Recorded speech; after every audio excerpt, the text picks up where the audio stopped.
All right, so today's lesson is on slope. It'll be slope from a table, but we'll go ahead and review slope from a line first.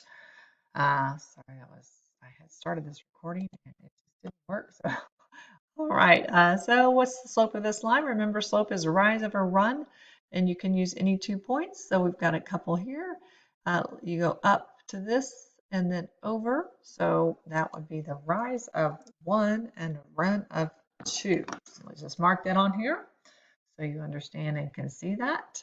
Our rise is 1, and then it goes over 2.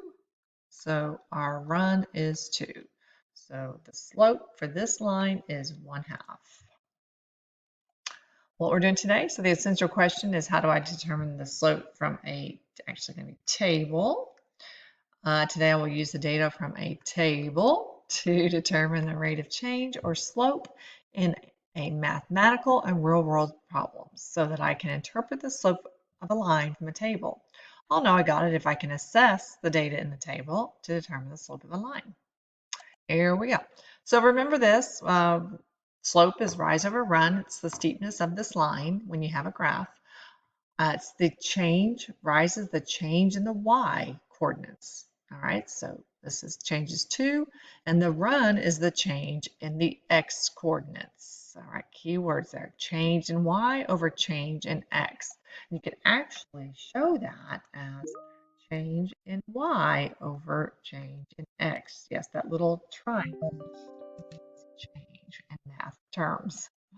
All right, so this is a review as well. Types of slopes. We have negative, positive, zero, and undefined. Okay, so we'll learn, here is an example of using the table to find the rate of change. So rate of change is the change in y over the change in x. Yes, that should sound familiar to you. Rate of change is the slope. So this table, it goes, we're going to start with our y values. Y goes on top, so over here, it goes from 6 to 12. That's a change of positive 6. And then the x value goes from 2 to 4, so that's a positive 2 change. So you write 6 over 2, it simplifies to 3. So the rate of change for this, for the slope, remember that rate of change is slope. So if we graph this on a coordinate plane, it would make a linear, it would be a line, and the slope would be 3. All right, so let's try, well, we'll look at this example. So this is a little different. So this change, go from -8 to -2, it's a positive 6. And from -4 to -1, it's positive 3. So the numbers aren't consecutive or consistent in the change like the other one was, but look at what happens when you write them all out.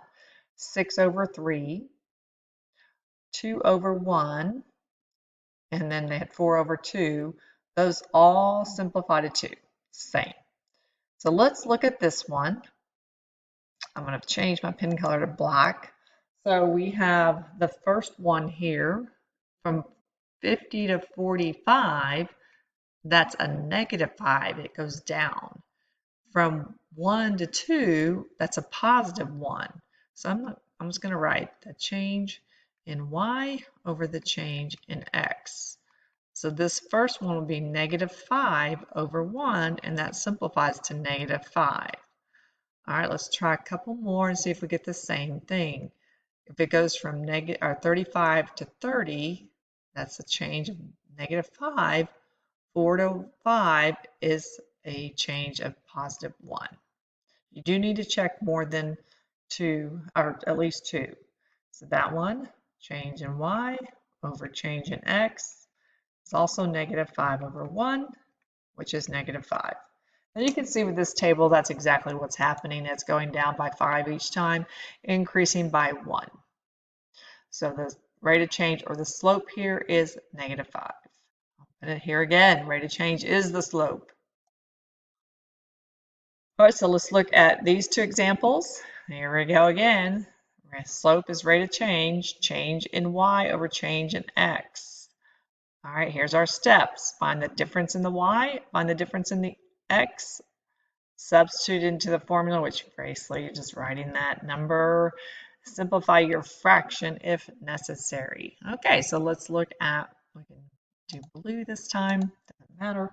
So here, the y goes down 2. That's interesting. They switched these like this. This is negative. That's the y, change in y. And then this goes up by 3, so change in x. So change in y, we have to write as on the top is -2. Change in x is 3. And you can check this one as well. It goes down by 2. It goes up by 3. All right, let's try this one. So this one goes up by 5. A -2 to 0 increases by 2. So the change in y is 5. Change in x is 2. So you have to put the 5 on top, 2 on the bottom, and you can check these 2 points. That is also 5 over 2. All right, let's try this one, and then we're going to try this. I'm going to show you on the calculator. We're going to put this table into a calculator and just make a graph, so you can also see that you can use the calculator if that helps you understand it better. So this table, it goes from 20 to 16. That's down 4, -4. 3 to 6 is +3. You can check this one, 8 to 4, -4. 12 to 15, +3. So the change in y is -4. Change in x is 3. So that's going to be -4 over 3, or -4/3. All right, so let's put this into the calculator, just to put the table just like you see it. Remember, you're going to add a table, and we're going to put it's -1, 0. The next one is 0, 2. This one is 1, 4, and then 2, 6. I actually need to change my grid here so we can see. I want to see the y-axis, and I want to see the grid. Okay, so then you should be able to, okay, those are our points. Then you can see that you can see the slope. It goes up 2 over 1, up 2 over 1. All right, so let's go back to that.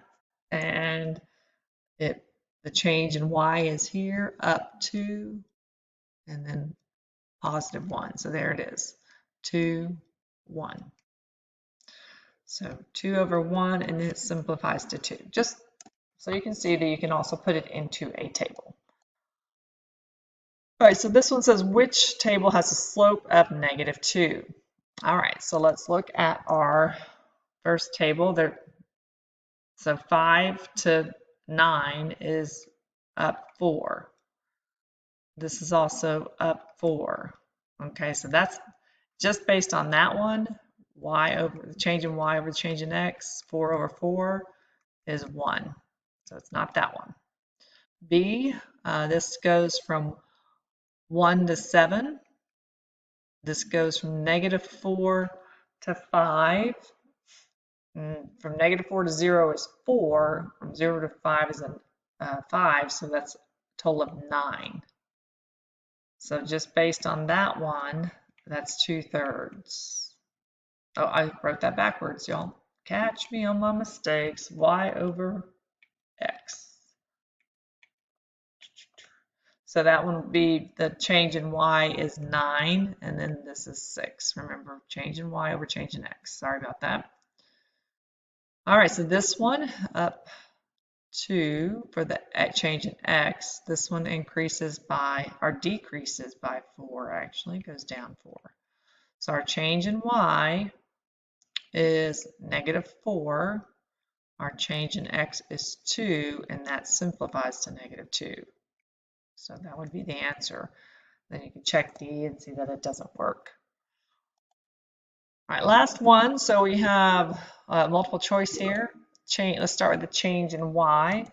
And this goes from 3 to 5. That's change of 2. 0 to 1 is a change of 1. So this is also a change of 2 and the change of 1. So that would be the change in y over the change in x is 2 over 1, and it simplifies to 2. So the answer is D there. All right, so this is our lesson for this week, or this what you have on your schedule. Please make sure you're going through all the Ole Miss lessons, completing them, taking your time, and make sure you're ready for those quizzes. Reach out to me if you have any questions.